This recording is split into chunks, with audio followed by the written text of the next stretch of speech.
In the 20th century, around 100 million people died from the First and Second World Wars. In that same century, it's estimated that 3 times as many people, around 300 million or so, died from the disease smallpox. Smallpox is not a fun disease to have, but I don't know that from having had it myself. I know it from reading about it on Wikipedia. The last cases of smallpox occurred towards the end of the 1970s, and the disease is now eradicated. Today, especially in the Western world, we'll think of it as an unusual case of misfortune when a child gets a deadly disease. But in the past, before we had vaccines and modern healthcare, this used to be normal. For most of human history, almost half of all humans died before reaching adulthood, meaning that most parents would see some of their children die. Now, most people are happy to see diseases like polio and smallpox eradicated, even though doing so technically reduces biodiversity. And if people get cancer, or if their children do, you won't be able to cheer them up by telling them that cancer is a natural disease. In this way, we tend to understand that something being natural and something being good isn't the same thing. But at other times, people seem to think and speak as if natural equals good.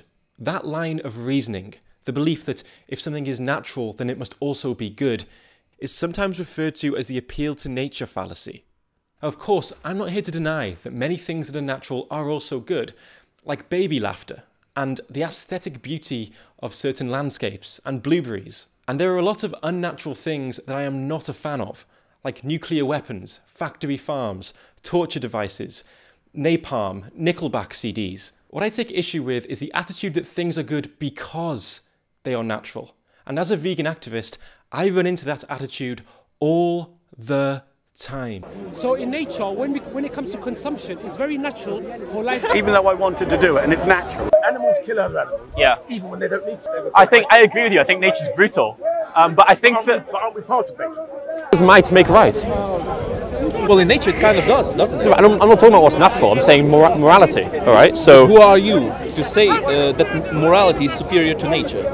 And when I spoke to famous anti-vegan Sverige, well, let's just say that he felt quite strongly about this. yeah, I don't care what's natural or not. I care if we can be healthy. That's pure Satanism, technically. What's wrong with nature? I'm not a Are you think I'm a Satanist now? Of course. What can I say, Sverige? I guess I'm just incredibly evil. Perhaps the appeal to nature fallacy will turn out to be one of the biggest impediments to veganism. Consider, for example, clean meat. That is to say, meat that doesn't come from an animal, but is grown instead. In 2013, a burger was grown in the lab and then eaten.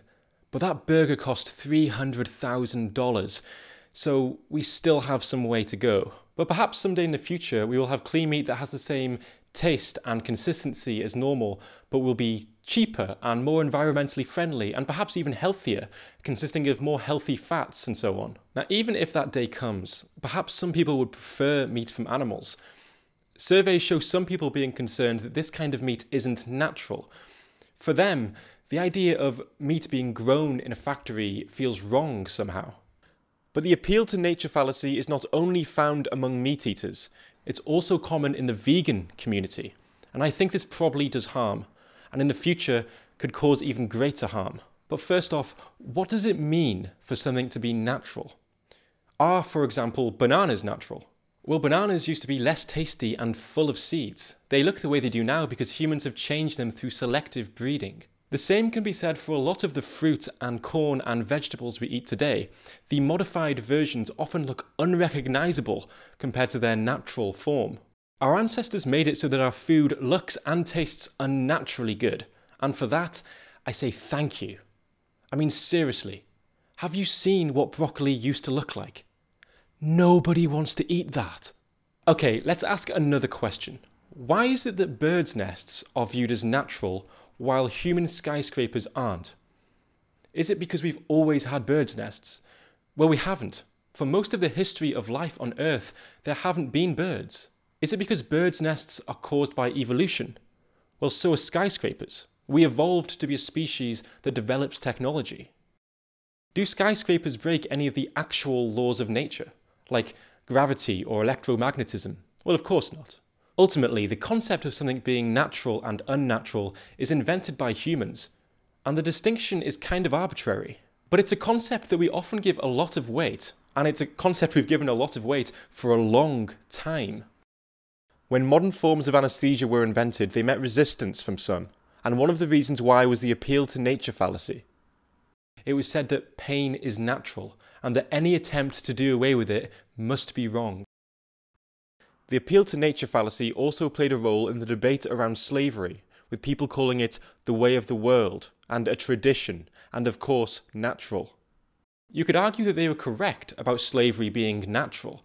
I mean, after all, it's a tradition that is roughly as old as civilization itself. Where they went wrong is in thinking that when things are a certain way, and have been a certain way for a long time, this is in itself some deep reason for why things should continue to be that way. As if being whipped hurts any less because it was also done to slaves thousands of years ago. Unfortunately, to many people, it's natural feels like a fantastic argument. So great, in fact, that no further thinking is needed. To test if you are suffering from the appeal to nature fallacy, I want you to ask yourself, what would you do if you had a magic wand? If you had God-like power and could achieve things that you would normally think are unrealistic, what changes would you cause in the world? Would you perhaps solve world hunger? Cure cancer? Ensure there was enough space and resources for a growing population? Would you end factory farming? Would you put an end to all rape and abuse? Would you ensure world peace? All of these wishes would be wonderful wishes, but they forget about the cause of the majority of the world's suffering. Because most of the misery in this world is not experienced by humans or by farmed animals. It's experienced by wild animals. The population sizes of different kinds of wild animals is not a well-researched question, and often the best we have are educated guesses with huge error margins. That being said, the article How Many Wild Animals Are There by Brian Tomasic does synthesize some of the best estimates available. He cites statistics from 2007 suggesting that for every human on Earth, there are around 3 to 4 land animals who are being farmed at any given moment, the majority of them being chickens. Meanwhile, we have statistics suggesting that for every human, there are between 10 and 50 wild birds, between 10 and 100 wild mammals, between 10 and 10,000 reptiles, between 10 and 10,000 amphibians, and between 1,000 and 100,000 fish. And don't even get me started on small animals like earthworms and terrestrial arthropods. When faced with the suffering of another conscious being, there is one question we should always ask. And we should ask this question regardless of gender, of ethnic group, and species, and whether or not the being in question is in nature. And that question is this: what if it was me? It's not without reason that we consider it animal abuse if a farmer or a pet owner starves animals to death. It's often a punishable offence, as it should be. But if it were us who were starving to death, it would not matter that much if we were at a farm, or at the home of a neglected pet keeper, or in nature. Similarly, being eaten alive must be unbearable. What would you choose if the choice was between being waterboarded for a few minutes or going through the experience of being eaten alive by a crocodile? What would you choose between being whipped by a bullwhip or being eaten by a predator who starts by eating your lower body? Now, perhaps you're thinking, but I don't have a magic wand, and there's nothing we can do about wild animal suffering. And what I want to say in response to that is a lot, more than I can possibly summarise here. But let me first say that the main thing I hope to convince you of in this video is that we should reduce wild animal suffering if we can. Now, whether we can is a separate and nuanced and large discussion. The stereotypical person who disagrees with me on this might think that plastic pollution in the oceans is a terrible occurrence. But if plastic pollution somehow were to be naturally occurring, he would view it as good and necessary. If somebody threw a large rock at a deer, causing its leg to fall off, he would view it as a terrible case of animal abuse. But if the rock just happened to fall down on the deer naturally, with the same outcome, he would view it as the wisdom of Mother Nature. And if factory farms and slaughterhouses somehow grew up naturally from the ground, he would view it as important that they remain exactly as they are, and perhaps even argue that we should take up less space than we do today so that we can make more space for these natural farms and slaughterhouses. There's been life on Earth for roughly 3.7 billion years, but let's instead imagine it as 1 year.